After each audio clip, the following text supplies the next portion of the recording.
पुढची बातमी. वसतिगृह चालकाकडून विद्यार्थ्याला अमानुष मारहाण करण्यात आली आहे. 1000 रुपयांच्या थकीत शुल्कासाठी ही अमानुष मारहाण झाली. सुरेश राठोड याच्यावर गेवराई पोलीस ठाण्यामध्ये गुन्हा दाखल झालाय. बीडमधल्या गेवराई तालुक्यातली ही सगळी घटना आहे.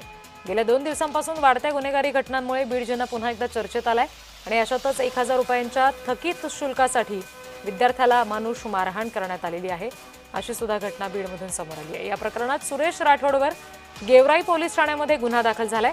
वसतिगृह चालक आहे राठोड आणि त्यानं विद्यार्थ्याला अमानुष मारहाण केली आणि या मारहाणीचं कारण होतं 1000 रुपयांचं शुल्क थकीत होतं आणि त्यावरून ही मारहाण झालेली आहे.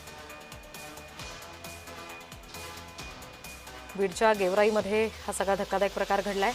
वसतिगृह चालकाकडून विद्यार्थ्याला अमानुष मारहाण करण्यात आली. 1000 रुपयांचं थकीत शुल्क असल्यामुळे या विद्यार्थ्याला अमानुष मारहाण झालेली आहे.